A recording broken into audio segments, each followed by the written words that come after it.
ও গোপাল দাদা, গোপাল দাদা, বাড়িতে আছো? আমাদের সর্বনাশ হয়ে গেছে গোপাল দাদা। বলি এই ভর দুপুরে কি সর্বনাশ হয়েছে গো পুঁটির বাবা? শুধু আমার নয়, আমার মতন অনেক চাষি মুদি অনেকেরই সর্বনাশ হয়ে গেছে গো। গোপাল, ওই মন্ত্রী মশাই জগন্নাথ দেবের সেবার নাম করে আমাদের সর্বস্ব নিয়ে গেছে। শুধু ওই থাকার জায়গাটুকুই পড়ে আছে। হ্যাঁ, সে কি, কিভাবে? আর বলো না গোপাল দাদা, কালকে বিকেলে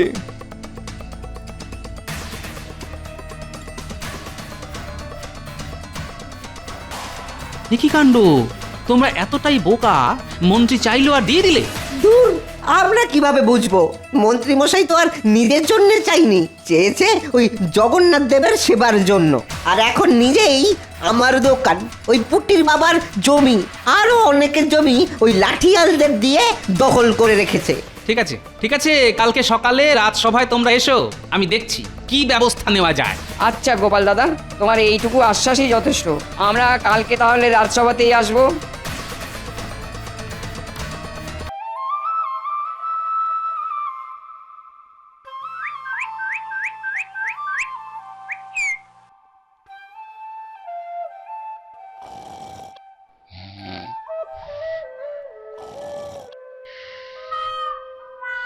কি আনাজ পাতি কিছুই তো নেই, আমি রান্না করব কি করে? কি গো শুনছো? এই কি গো, তখন থেকে পড়ে পড়ে ঘুমোচ্ছ? তাড়াতাড়ি ওঠো গো। হ্যাঁ, কে কে? আরে আমি গো, আমি তোমার অভাগিনী স্ত্রী। বাড়িতে যে রান্না করার জন্য একটাও আনাজপাতি নেই, সে খেয়াল তোমার আছে? এই মরেছে, যে কটা টাকা পয়সা ছিল সবই তো কালকে বটা ঘটাকে বকশিস দিয়েছি। এখন কি হবে? শোনো, এমনিতেই মাসের শেষ, তার ওপর গোপালের জ্বালায় উপরি রোজগার সব বন্ধ হয়ে গেছে। তুমি চাল ডাল যা আছে তাই রান্না করো, এখন বাজার করতে যেতে পারবো না। ওসব আমি শুনবো না। সামনে জগন্নাথ দেবের রথযাত্রা, তুমি এখন বাজার যাবে, শাকসবজি মাছ আনবে, যাও। তারপর শাড়ির দোকানে যাবে, আমার জন্য একটা সুন্দর দেখে শাড়ি নিয়ে আসবে। রথের দিন ওই শাড়ি পরে বিকেলে ঘুরতে বের হবো।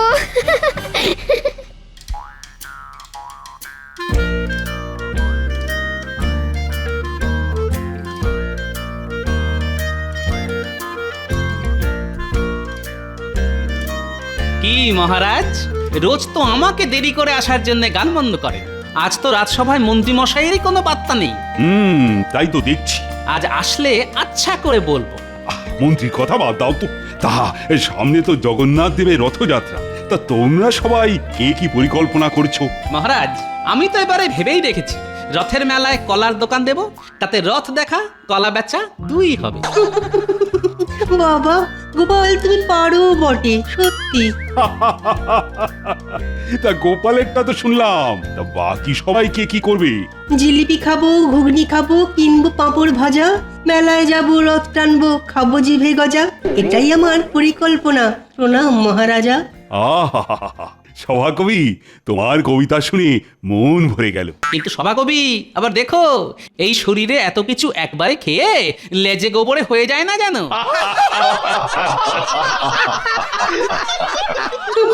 যত সব। একই মহারাজ, রাজসভা শুরু হয়ে গেছে?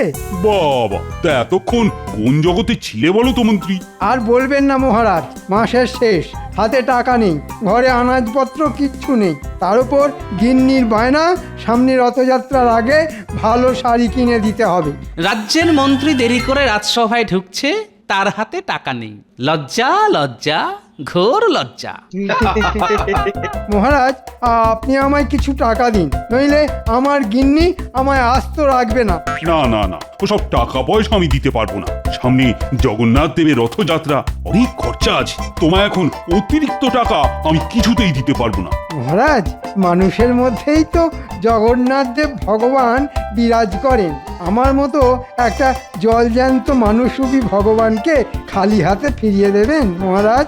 মন্ত্রী মশাই, ভগবান তো আপনাকে খেটে খাওয়ার জন্য হাত দিয়েছেন, গায়ে শক্তি দিয়েছেন, মাথায় বুদ্ধি দিয়েছেন, তবু হাত পাততে আপনার লজ্জা করছে না? তুমি ফোড়ন কাটা বন্ধ করো গোপাল। মহারাজ, আমার বউ নতুন শাড়ি না পেলে খুব রেগে যাবে। আপনি একটু আমার দিকটা দেখুন। দূর ছাতা, আমার মাথা খেও না তো, চুপচাপ থাকো আর নইলে বিদে হও।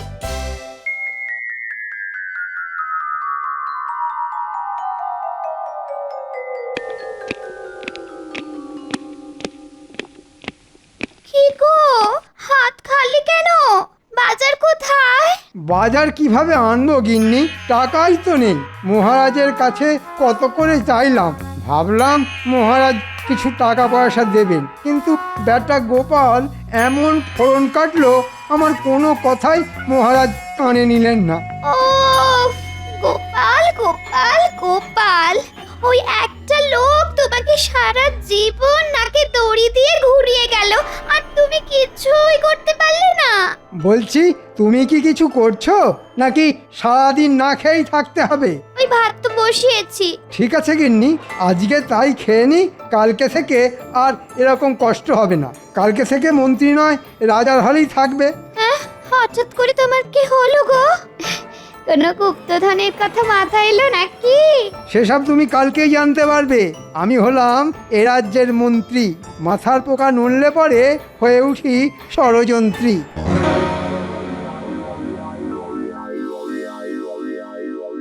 দাদু, অনেকদিন তোমার কাছে গল্প শুনিনি, আজকে আমরা তোমার কাছে গল্প শুনবো। হ্যাঁ দাদু, গল্প শুনবো গল্প শুনবো। আচ্ছা ঠিক আছে ঠিক আছে, বল কি গল্প শুনবি বল।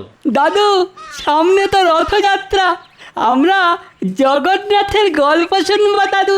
আচ্ছা দাদু, সব দেবদেবীর হাত আছে, কিন্তু জগন্নাথ, বলরাম, সুভদ্রার হাত নেই কেন? শোন তাহলে, উড়িষ্যার রাজা পুরীতে জগন্নাথ দেবের মন্দির তৈরি করেন। সেই মন্দিরে এই তিন দেবদেবী জগন্নাথ, বলভদ্র এবং সুভদ্রা দেবীর মূর্তি তৈরি করান যে শিল্পীকে দিয়ে। সেই শিল্পীর শর্ত ছিল মূর্তি সম্পূর্ণ তৈরি না হওয়া অবধি যেন কেউ ওই গৃহে না ঢোকে, নইলে যতটা মূর্তি তৈরি হয়েছে ঠিক ততটাই থাকবে। তারপর কি হলো দাদু? এবার এদিকে অনেক দিন হয়ে গেছে, কিন্তু মূর্তি বানানোর কাজ শেষ হয়নি। রাজামশাইয়ের তো ধৈর্য ধরে না। তিনি কৌতূহলবশত মন্দিরের গর্ভগৃহের দরজা খুলে দেখেন, কিন্তু তখনও কোনো বিগ্রহের হাত বানানো হয়নি। শিল্পীর কথা অনুযায়ী সেই ওই অবস্থাতেই তিন দেবদেবীর মূর্তি বানানো অর্ধ সমাপ্ত রেখে চলে যান। তাহলে দাদু, হাত না থাকলে ওরা কিভাবে খাবার খায়, বাকি কাজ করে? ওরে বোকা, জগন্নাথ মানে তো জগতের নাথ। আমাদের সকলের মধ্যে তিনি আছেন, তিনি আমাদের সকলের হাত দিয়ে খাবার খান, বুঝলি? হ্যাঁ দাদু, বুঝলাম। জয় জগন্নাথ। জগন্নাথ, বলরাম, সুভদ্রা দেবীর চরণের সেবা লাগে। একই মন্ত্রীমশাই সব ছেড়ে ছুড়ে এখন হঠাৎ করে জগন্নাথ দেবের ভক্ত হয়ে উঠেছেন। অদ্ভুত ব্যাপার স্যাপার। জয় জগন্নাথ, জয় জয় জগন্নাথ। এ কি মন্ত্রীমশাই, আপনি এই সাধু বেশে? আমি আর মন্ত্রীমশাই নয় গো পুটির বাবা, আমি এখন জগন্নাথ দেবের সেবাই। সামনে রথযাত্রা, তাই এখন আমার একটাই ধ্যান জ্ঞান, জয় জগন্নাথ। দাও পুটির বাবা, জগন্নাথ দেবের নামে কিছু সেবা দাও।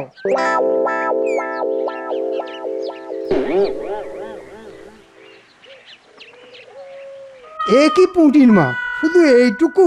যিনি জগতের নাথ জগন্নাথ, তার কি এইটুকু চাল সবজিতে পেট ভরবে পুঁটির মা? কিন্তু আমাদের তো এইটুকুই সামর্থ্য মন্ত্রীমশাই। আরে ঈশ্বরের নামে যত দেবে, ঈশ্বরের কাছ থেকে তত পাবে। আমাদের তো আর দেওয়ার মতো কিছুই নেই মন্ত্রীমশাই। চাষাবাদে কোনো রকমের দিন চলে, থাকার মধ্যে আমার ওই 1.5 বিঘা জমি, ব্যাস। আরে পুঁটির বাবা, ওটাই দিয়ে দাও। যা দেওয়ার সবই তো ঈশ্বরের নামে দিচ্ছ, আর মরে গেলে তো তার কাছেই ফিরে যেতে হবে। এই সুযোগ, রথযাত্রার আগে ঈশ্বরকে যত দেবে, রথযাত্রার পরে ঈশ্বরের কাছ থেকে তার দ্বিগুণ পাবে। আচ্ছা ঠিক আছে, তাহলে আমি আমার ওই 1.5 বিঘা জমি জগন্নাথের নামে দিয়ে দিলাম। আমি সব ঈশ্বরের নামে দিয়ে দিলাম, কিন্তু রথযাত্রার পরের দ্বিগুণ জমি পাবো তো? পাবে না মানে? ঈশ্বর কখনো কথার খেলাপ করেন না। আমি আগে তোমাদের মতো গরিব ছিলাম, তারপর রথযাত্রার আগে সব জগন্নাথ দেবের নামে সমর্পণ করতেই কিছুদিন পরে হয়ে উঠি কৃষ্ণনগরের মন্ত্রী, বুঝেছ? দাঁড়াও, আমি কাগজপত্র নিয়ে এসেছি। একেবারে টিপ স্বাক্ষর দিয়ে লিখে দাও, সব জগন্নাথ দেবের নামে দিয়ে দিলে।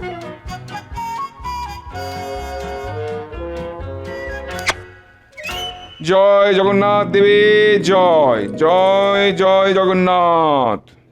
বাবা, তোমরা তো জানো না, এইভাবে ঈশ্বরের নাম ভাঙিয়ে রাজ্যবাসীর সব জমি জমা কেড়ে নেব, তারপর আমায় আর দেখে কে? হ্যাঁ, মহারাজও কিচ্ছু করতে পারবেন না, সব একেবারে লিখিত পড়িত করে নিচ্ছি। হ্যাঁ, শোনো, প্রতিবারের মতো এবারেও রথযাত্রার দিন রাজবাড়ির প্রাঙ্গণে মেলার আয়োজন করা হবে। তোমরা সবাই সপরিবারে হাজির থাকবে কিন্তু। মহারাজ, একটা বিষয়ে খেয়াল করেছেন, মন্ত্রীমশাই আজকেও এখনো রাজসভায় আসেননি। কিন্তু ওই কালকে তো সন্ধ্যাবেলায় মন্ত্রীমশাইকে দেখলাম ওই গেরুয়া পরে রাস্তায় রাস্তায় ঘুরঘুর করছে। আবার এটাও দেখুন, নতুন এক রকমের ভিক। আমাদের মন্ত্রী মশাইয়ের লীলা বোঝা খুব মুশকিল। মুশকিল আসান করার জন্যে আমি তো আছি নাকি? আপনারা অত চিন্তা করবেন না। জয় জগন্নাথ, জয় জয় জগন্নাথ, জয় জগন্নাথ।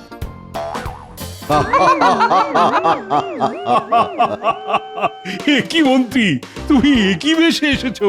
সামনে জগন্নাথ দেবের রথযাত্রা, আমি ওনার সেবাই, আমাকে নিয়ে পরিহাস করবেন না মহারাজ। দুদিনের যোগী ভাতেরে বলে অন্ন, মন্ত্রীমশাইয়ের ভেক দেখে রাজসভা আজ ধন্য। মুখ সামলে কথা বলো গোপাল। মহারাজ, আপনাকে শুধু একটা কথা বলতেলাম, আমি রথযাত্রা অবধি রাজসভায় আসতে পারবো না, বুঝতেই পারছেন, এই জগন্নাথ দেবের সেবায় ব্যস্ত থাকবো। হ্যাঁ,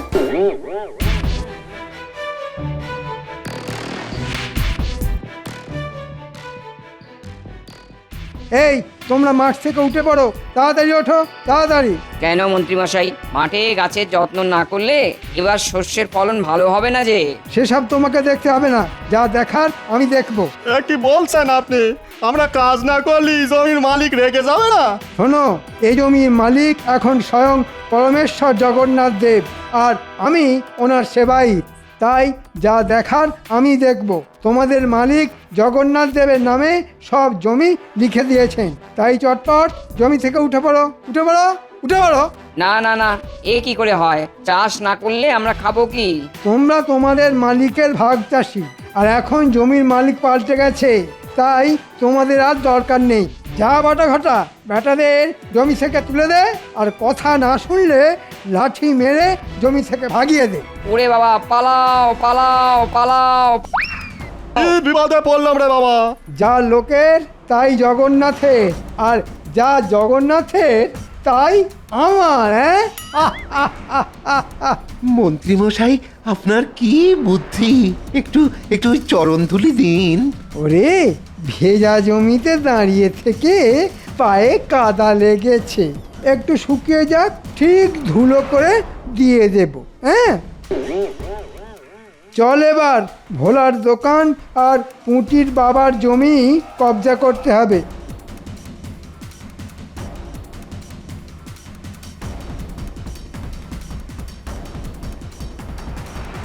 ও গোপাল দাদা, গোপাল দাদা! বাড়িতে আছো?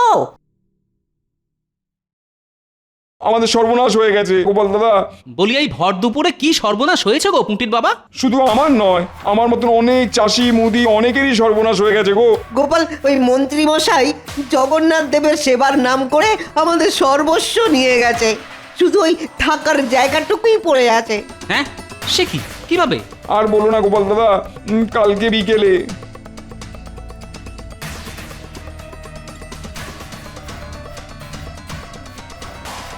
কি কাণ্ড! তোমরা এতটাই বোকা, মন্ত্রী চাইলো আর দিয়ে দিলে? দূর, আমরা কিভাবে বুঝবো? মন্ত্রী মশাই তো আর নিজের জন্য চাইনি, চেয়েছে ওই জগন্নাথ দেবের সেবার জন্য, আর এখন নিজেই আমার দোকান, ওই পুটির বাবার জমি, আরো অনেকের জমি ওই লাঠিয়ালদের দিয়ে দখল করে রেখেছে। ঠিক আছে, ঠিক আছে, কালকে সকালে রাজসভায় তোমরা এসো, আমি দেখছি কি ব্যবস্থা নেওয়া যায়। আচ্ছা গোপাল দাদা, তোমার এইটুকু আশ্বাসই যথেষ্ট। আমরা কালকে তাহলে রাজসভাতেই আসবো।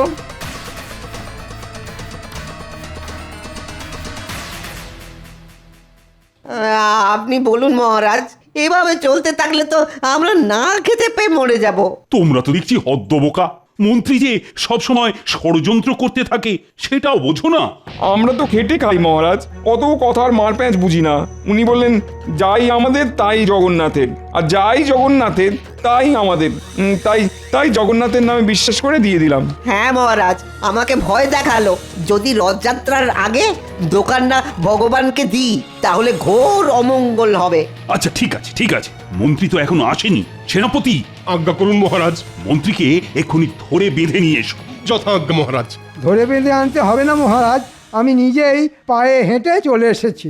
এ কি শুনছি মন্ত্রী, তুমি জগন্নাথ দেবের নাম করে লোকজনদের কাছ থেকে জায়গা জমি হাতিয়েছো?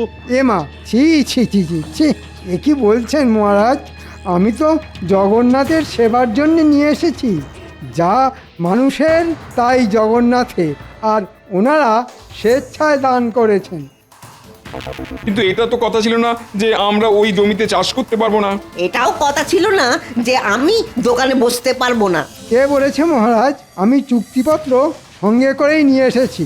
ওখানে ছোট ছোট করে সব লেখা আছে। ওনারা পড়ে দেখেননি, সেটা ওনাদের ভুল। জয় জগন্নাথ। হে ঈশ্বর, তুমি দেখো। মন্ত্রী মশাইয়ের গাঁটে গাঁটে কি বুদ্ধি! মহারাজ, আপনি মন্ত্রীকে আচ্ছাসে ধোলাই দিন, সব জমি ওদের ফেরত দিয়ে দেবে। হ্যাঁ, হুম, বললেই হলো। ফেরত নিতে হলে জগন্নাথ দেবের কাছ থেকে নিতে হবে। আমি তো ওনার সেবক মাত্র। হ্যাঁ, সেটাই তো মুশকিল।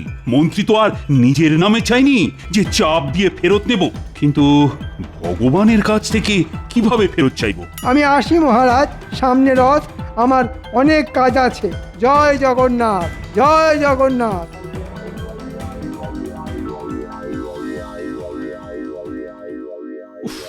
এ তো বড় মুশকিলে পড়া গেল। কি করা যায় বলো তো? আমরা ভাগ চাষি মহারাজ, চাষ না করলে আমরা খাবো কি মহারাজ? তোমরা কেউ কিছু বুদ্ধি দাও না, মানে কিভাবে মন্ত্রীকে জব্দ করা যায়। না মহারাজ, আমি কোনো উপায় খুঁজে পাচ্ছি না। আমিও তো কিছুই বুঝতে পারছি না। গোপাল, আরে ও গোপাল, তুমি অন্তত কিছু বলো। মহারাজ, আমার মতে আমাদেরকেও সেই উপায়ে মন্ত্রীকে জব্দ করতে হবে যেভাবে মন্ত্রী সবাইকে ভোগাচ্ছে। সেটা কিভাবে? ওই যে, যাই মানুষের তাই জগন্নাথের, যাই জগন্নাথের তাই মানুষের। আহা, কি বোঝাতে চাইছো খুলে বলো তো। মহারাজ, মন্ত্রীমশাই যে বাড়িতে থাকেন ওটা তো আপনিই দান করেছিলেন রাজ্যের মন্ত্রীর প্রাপ্ত সম্পত্তি হিসেবে। আজ থেকে ওই বাড়িটা আপনি জগন্নাথ দেবের সম্পত্তি হিসেবে ঘোষণা করে দিন, আর ওই বাড়ি ভেঙে একটা মন্দির বানানোর পরিকল্পনা করুন। তাহলেই দেখবেন মন্ত্রীমশাই সোজা রাস্তায় চলে আসবেন। সাবাস গোপাল, সাবাস। এই জন্যেই তুমি আমার রাজসভার রত্ন। আমি আজই সব ব্যবস্থা করছি। মন্ত্রীর বাড়ি ভেঙেই তৈরি হবে কৃষ্ণনগরের জগন্নাথ দেবের মন্দির। গিন্নি, তাহলে আর আমাদের কোনো সমস্যাই থাকলো না। জগন্নাথ দেবের নামে যা জমি হাতিয়েছি তাতে চাষ করলে আমাদের হেসে খেলে সংসার চলে যাবে। রথের মেলার দিন আমার কিন্তু নতুন শাড়ি চাই, মনে আছে তো? মনে আছে গিন্নি, সব মনে আছে।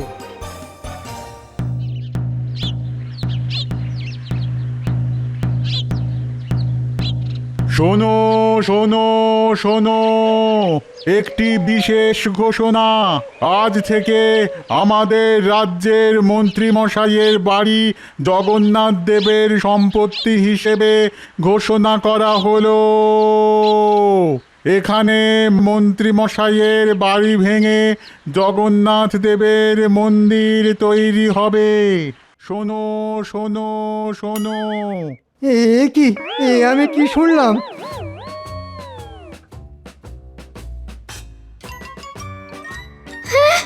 আমাদের বাড়ি ভেঙে মন্দির হবে? তাহলে আমরা যাব কোথায়? কেন? রাস্তায় রাস্তায় ঘুরবেন, গাছতলায় বসবেন, আকাশের মতো অত বড় ছাদ পাবেন। এই বাড়ি আর কি হবে? চটপট বাড়ি থেকে বেরিয়ে পড়ো। এই বাড়ি ভেঙে মন্দির হবে। তোমাকে তো এটা আমি মন্ত্রীর প্রাপ্য হিসেবে দান করেছিলাম। আজ থেকে তোমার মন্ত্রী পদ কেড়ে নিলাম, আর বাড়িটাও জগন্নাথ দেবের নামে লিখে দিলাম। যাই মন্ত্রীর তাই জগন্নাথের, যাই জগন্নাথের তাই মন্ত্রীর। হ্যাঁ? আর হ্যাঁ মহারাজ, মন্ত্রী মশাই তো ওই চাষিদের জমি ভোলার দোকান জগন্নাথ দেবের নাম করে নিয়েছেন। তাহলে ওই জমি তো জগন্নাথ দেব নিজে পাহারা দেবেন। মন্ত্রী মশাইয়ের লাঠিয়ালদের সরে যেতে বলুন। হ্যাঁ মন্ত্রী, এটা আমি ভেবে দেখিনি। তোমার তো কিছু নয়, যার নামে জমি নিয়েছো তাকেই নিজে এসে জমি পাহারা দিতে বলো। তোমাকে যেন তার ত্রিসীমানায় না দেখি, নইলে আজ বাড়ি ছাড়া করেছি, কালকে রাজ্য ছাড়া করব। মহারাজ, ভুল হয়ে গেছে মহারাজ, ক্ষমা করুন, ক্ষমা করুন। এই সব দানপত্র আপনি নিয়ে যান, আমার বাড়ি আমাকে ফেরত দিয়ে দিন। যাই জগন্নাথের তাই মানুষের, চলুন মহারাজ। ক্ষমা ক্ষমা আমি তোমায় করব না মন্ত্রী। তুমি তোমার দোষের শাস্তি ভোগ করো। প্রহরী, বাড়িতে যা জিনিসপত্র আছে সব সব বাইরে বের করে দাও। হায় হায় হায়, আমাদের এ কি সর্বনাশ হলো গো। বলো জয় জগন্নাথ দেব কি, জয় জয় বলভদ্র দেব কি, জয় জয় সুভদ্রা মাই কি। জয় আসছে বছর আবার হবে। রথযাত্রা আবার হবে। সব তোমার জন্য হয়েছে, সব তোমার উল্টো পাল্টা বুদ্ধির জন্য আজ আমরা পথে বসে গেছি। একটা বাড়ি ছিল, সেটাও আর নেই। কি ব্যাপার প্রাক্তন মন্ত্রী, এখানে গাছতলায় বসে আছো? মহারাজ, আমার ভুল হয়ে গেছে, এই আপনার হাতে পায়ে ধরছি মহারাজ, আপনি আমায় দয়া করুন মহারাজ, আমার বাড়ি ফিরিয়ে দিন মহারাজ। আমি এরকম ভুল আর কোনো দিন করবো না মহারাজ, কোনো দিন করবো না। না না না না, আমার হাতে পায়ে না ধরে জগন্নাথের কাছে ক্ষমা চাও, আর বলো এই ভুল আর কোনোদিনও হবে না। হে ঠাকুর, জগন্নাথ ঠাকুর, আমায় ক্ষমা করে দাও ঠাকুর, আর এ ভুল কোনো দিন করবো না। তোমার নাম করে লোক ঠকাবো না, লোক আমি ঠকাবো না। ঠিক আছে ঠিক আছে, দেখো জগন্নাথ দেবের কাছে যখন চেয়েছো তখন তিনি নিশ্চয়ই কিছু না কিছু ব্যবস্থা করে দেবেন। বলো জয় জগন্নাথ কি, জয়।